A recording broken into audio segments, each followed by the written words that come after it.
right, all you CrossFit nerds. I'm just kidding. We actually love you guys, and it's cool as hell that there is a max thruster. All right, this could literally make like a 40 to 50 pound difference on your result. I see a lot, especially with CrossFitters. I mean, they're the main ones doing thrusters, but that bar is off your chest before you even extend your hips. Let the hips extend before you start driving with your arms. Watch the difference in speed. This is the wrong way. This is me pushing too early. And this is the right way. Me waiting for my hips to extend. Yeah. Literal night and day difference. Just letting you know, this is our world. Even though you guys use thrusters, a heavy thruster, that's our world, bro. You ever seen Dmitry Klokov do a heavy thruster? You ever see, who else did one? Alexei did one? Everybody. Everybody does heavy thrusters in the weightlifting world. It's a little gimmicky movement, but it's actually incredibly sound for teaching people a few things that we're gonna try and teach you guys so that you can go out and smash your open workout. Okay? We're gonna warm up with Sots press. Because it's a front rack movement. And Dylan already said it. This whole thing is about front rack. Everything that the CrossFit, I made a really, really wildly successful video talking about the front rack and how CrossFit kind of got it wrong. They didn't get it entirely wrong, but when we're looking at advanced movement, they did. The big thing in the front rack is actually, it's not so much about getting your elbows really high and rounding your thoracic spine and making it so that it's completely resting and your fingertips are doing nothing. It's actually not the case. If you watch a lot of really good weightlifters, they can get their entire hand on the bar. Now, do they do it when they're front squatting all the time? No, they don't, but that's an exception. In general, you guys need to work on your front rack position so that you can sit at the bottom with your hand on the bar. I know that sounds crazy, it sounds insane, but this is how you can get definitely a PR on this movement if you've ever tried it before, but this will help you in the clean, this will help you in the jerk, establishing a solid front rack. And if you're gonna go to anyone, go to weightlifters for front rack stuff, please. Sorry, that was a little rant, but We spend a lot of time in that front rack. dude, yeah. I had like some buddies come over and front squat yesterday with me. Yeah. And I was like, no, like, it was so easy for me to just like do it. Yeah. I take that for granted. I take that whole Yeah. thing for granted when in reality it really sucks. So yeah, Sots press, hip crease below the knee crease, pressing in the front rack position. This is an incredibly difficult movement. If you cannot do it, add in a seat, but work on that T-spine, work on your ability to hold onto the bar. If you can't do something, do it all the time until you can. Yeah, that was a very good, like, Alexei quote. Yeah. Alexei Tarakti, I can't get a front rack, coach. He goes, have you tried 1,000 times? Literally. Yeah, full hand on the bar. Full hand on the bar. Establish that. Learn how to do this, guys. Look, the most basic way to establish full hand on the bar is starting overhead, just like this. And all we're gonna do is try and keep the bar low in our palm as we bring it down. See this? Not back here.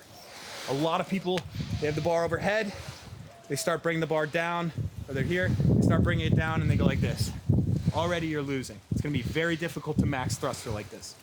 Start overhead, low in the palm. Try and get it above the collarbone.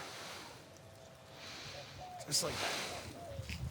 All right, now we're down in the bottom position, owning it, pressing all day, dude. Oh, let's go up, dude. Yeah, 60. 60 for Sots right away? Oh, Sots. I thought we were ready to thruster. We'll go 40.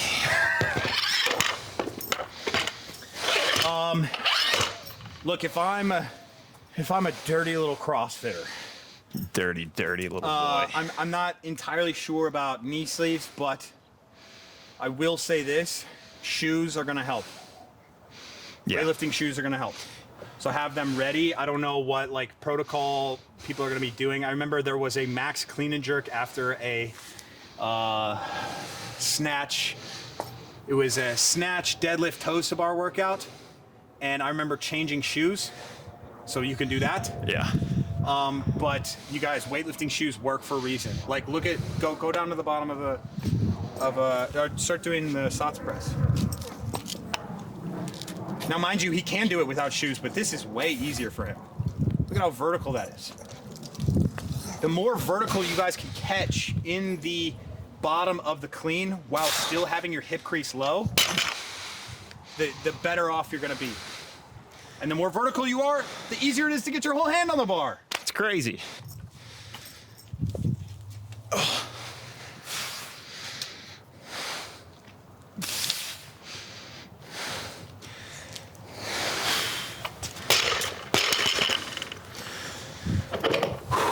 So, like, I used to program heavy thrusters from the rack for this exact reason.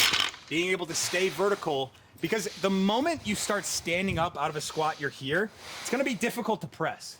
So when you have that knowledge that you have to take that up, you have to take that stand and press up, now you're going to be vertical because you can't be forward when you extend. Right? Sometimes if you catch a clean, you can kind of come forward like this, set up your rack, and now you're ready for the jerk or push press or whatever it may be. Yeah. You don't have that option here. So it's a great training tool to utilize. So that's it. Vertical at the bottom, full hand on the bar. Do it.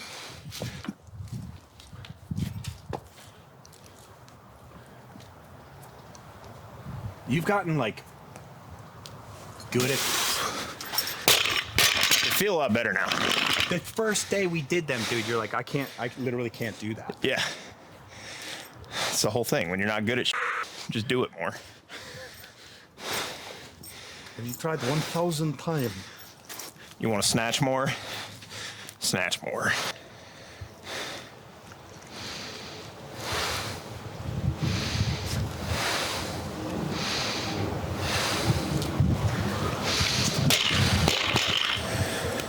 All right.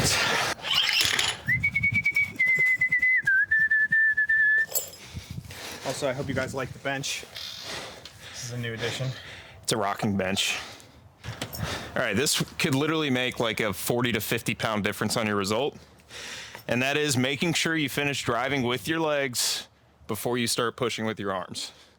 I see a lot, especially with CrossFitters. I mean, they're the main ones doing thrusters, but when you guys go into that drive portion, you start pushing with the arms when you're like right here. That bar is off your chest before you even extend your hips. Let the hips extend before you start driving with your arms. I'll show you the difference. Just watch the difference in speed. This is the wrong way. This is me pushing too early.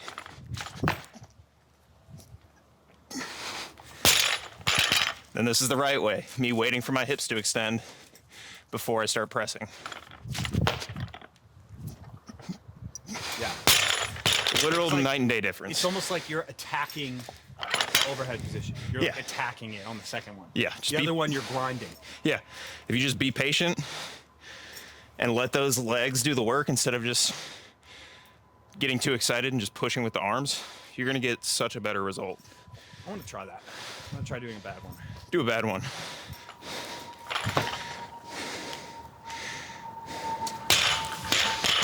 And then a good one.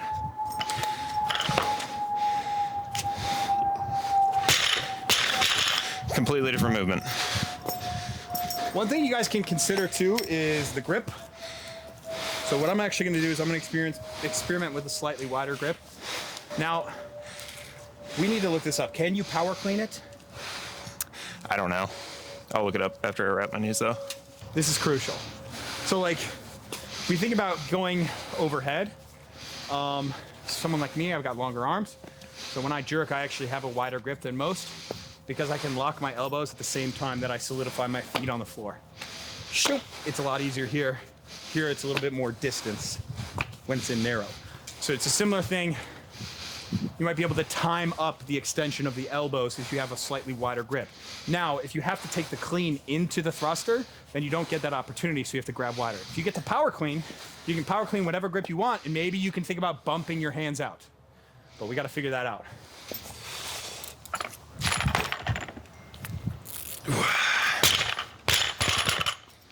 Oh man, I don't know if that's... They didn't say you can't, and it just said from the floor. You're within the rules they're giving out, so you should be able to power clean it. All I'm saying is now, if you can power clean, consider being able to bump out your hands. It might help. So my thought process here, guys, is to be aggressive in the bottom. Because if I allow myself to be soft in the bottom and catch and fall, I won't be able to put that power into the extension, because you need more power than an extension than a stand up from a squat. Yeah. It's a different movement.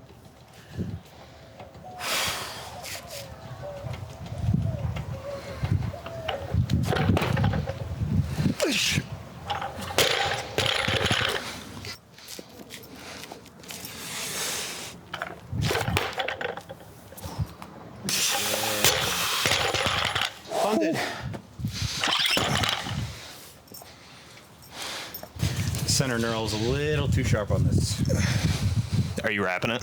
Yeah. It's very solid. We could honestly cut that. I don't use that knee wrap. If you have scissors, we can cut it short so it's not huge. Or do you have electrical tape? No. Electrical tape usually is so money, though. Yeah. There are scissors in the kitchen somewhere. Do you have any kind of tape? Oh, yeah. Here. You can honestly just wrap this around it. It's beautiful. Problem solved.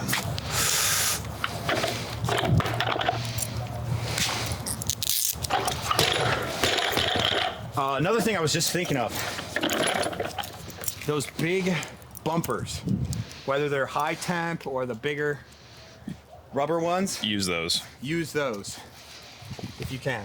If your gym has Use big plates. competition plates. Yeah.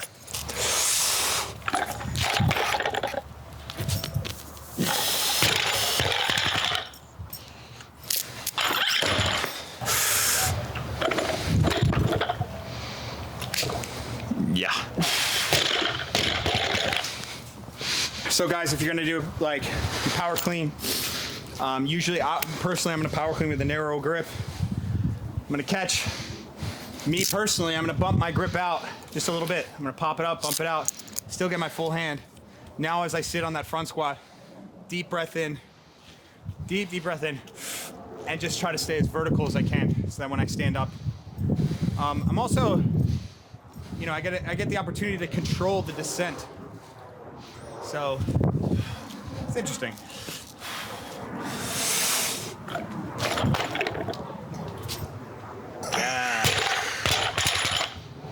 And like the very difficult thing about this, guys, is coming right out of the hole, you want to go forward.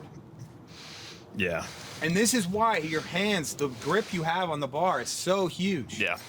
Because if you feel like you're going forward, it's going to help you if you can just roll the bar into your fingertips. Well, now you have to come back and be able to press that thing with it in your fingertips. Work on your front rack. Work on your grip on the bar.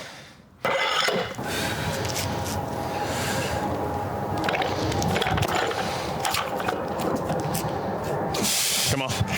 Let's go.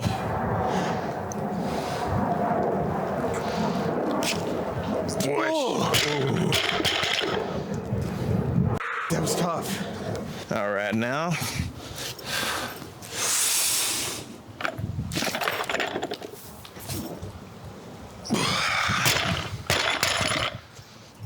$130 is going to be pretty dicey. Yeah, man.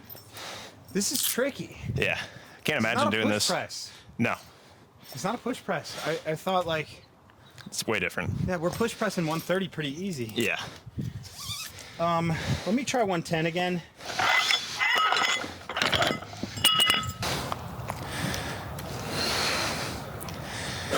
Just find that timing.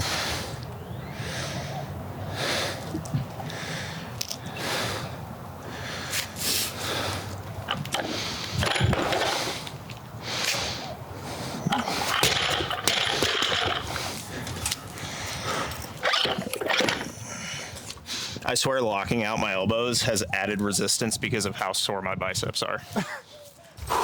I'm thinking height on the clean almost. That Yeah. makes sense. I don't know.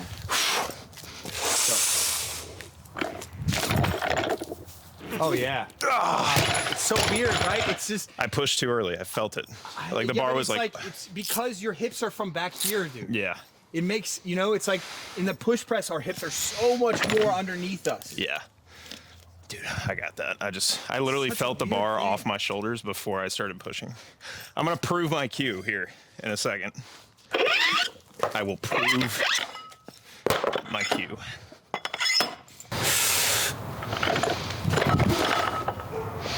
Wow, there we go. Very cool. Yeah. Yes, dude. Yes. I proved my cue. Damn. Come on. One time, let's go.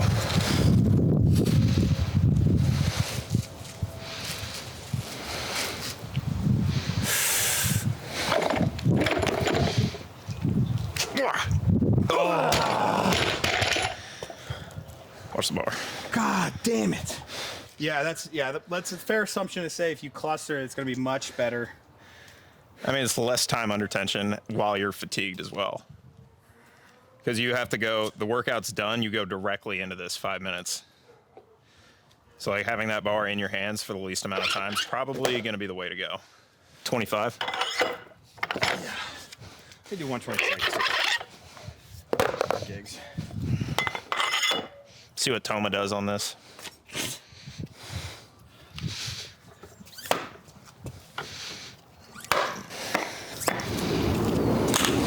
Let's go.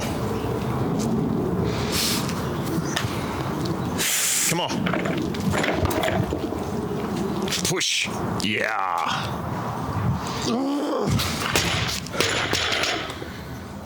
All right. That's it for the video, guys. My keys are keep your hands on the bar. Try to stay as vertical as you can in the catch position of that cluster. Work on Sots pressing as a warm-up. Whatever you can do, work on the Sots press. Dylan, what are your takeaways? Do not push with your arms until you're done pushing with your legs. Let your hips extend before you start driving with your arms. That's it. Good luck on CrossFit Open 23.2, and we'll see you guys in the next video.